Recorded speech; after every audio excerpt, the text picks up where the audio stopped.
আমার চতুর্থ ভৌতিক গল্প, ভালোবাসার টানে, লেখক আকাশ দাস। অনেক বছর আগের ঘটনা। তখন আমাদের বেগড়ির পাশে বানিয়ারা গ্রামটা দিনের বেলায় যতটা সাধারণ, রাত নামলেই ততটাই অদ্ভুত ও নীরব হয়ে যায়। চারদিক যেন কেমন একটা চাপা অন্ধকারে ঢেকে যায়। মনে হয় কেউ যেন তাকিয়ে আছে, অপেক্ষা করছে।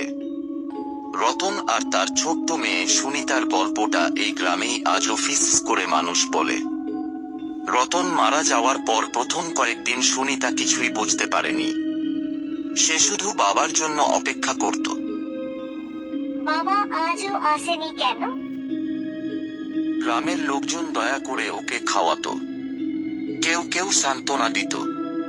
কিন্তু রাত হলেই সেই ছোট্ট কুঁড়ে ঘরে একা থাকতে ভয় পেত সুনিতা। একদিন গভীর রাতে ঝড় উঠেছে বাইরে, কড়কড় করে দরজা কাঁপছে। সুনিতা চুপচাপ কোণে বসে কাঁদছে। হঠাৎ খট খট খট দরজায় শব্দ। কে? কাঁপা গলায় জিজ্ঞেস করল সুনিতা। কোনো উত্তর নেই। আবার খট খট শব্দ। ধীরে ধীরে দরজাটা নিজে থেকেই খুলে গেল। ঠান্ডা হাওয়া ঘরের ভেতরে ঢুকে পড়ল।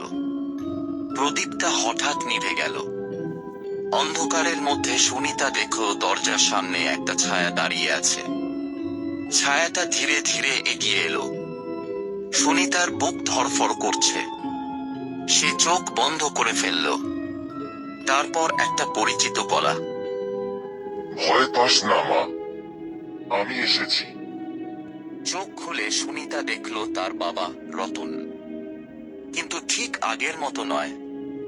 চোখ দুটো অদ্ভুত জ্বলছে। শরীরটা কেমন ফ্যাকাশে, যেন জীবিত নয়। তবুও চোখে সেই একই স্নেহ। বাবা, তুমি? কাঁদতে কাঁদতে ছুটে গেল সুনিতা। রতন তার মাথায় হাত রাখল। সেই হাতটা বরফের মতো ঠান্ডা, কিন্তু স্পর্শে ছিল মায়া।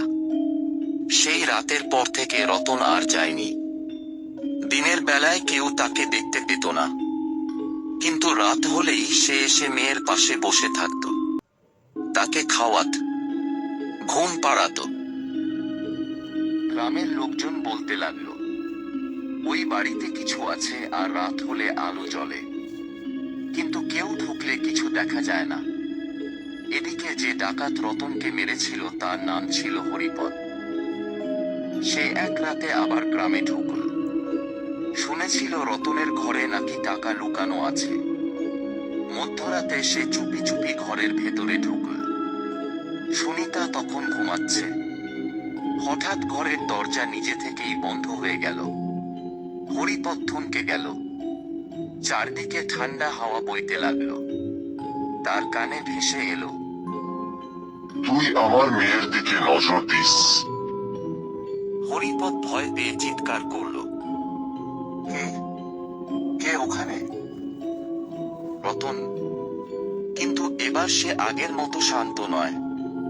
তার চোখে দুটো জ্বলছে আগুন, মুখে ভয়ঙ্কর বিকৃতি। তোকে ছেড়ে দেবো ভাবলি? পরের মুহূর্তে ঘরের ভেতর ভেসে উঠল ভয়ঙ্কর চিৎকার। পরদিন সকালে গ্রামের লোকজন দেখতে পেল হরিপদর নিথর দেহ পড়ে আছে। চোখ দুটো ভয়ে বড় বড় হয়ে গেছে, যেন মৃত্যুর আগেই সে নরক দেখেছে। কিন্তু সুনিতা কিছুই জানে না। সে শুধু জানে তার বাবা এখনো আছে। রাত হলে সে হাসে, কথা বলে, ঘুমোয় বাবার কোলে মাথা রেখে। কিন্তু ধীরে ধীরে একটা অদ্ভুত ব্যাপার ঘটতে লাগলো। সুনিতা কারো সাথে মিশতে চাইতো না। সে বলতো, তোমরা কেন আসো? আমার বাবা আছে তো। একদিন গ্রামের এক বৃদ্ধা সাহস করে রাতের বেলায় সেই বাড়ির সামনে দাঁড়ালো। সে দেখল ঘরের ভেতরে সুনিতা একা বসে আছে, কিন্তু তার মাথায় কেউ হাত বুলিয়ে দিচ্ছে। কিন্তু সেখানে কেউ নেই। বৃদ্ধা ভয় পেয়ে দৌড়ে পালাল। তারপর থেকে সেই বাড়ি এড়িয়ে চলে সবাই।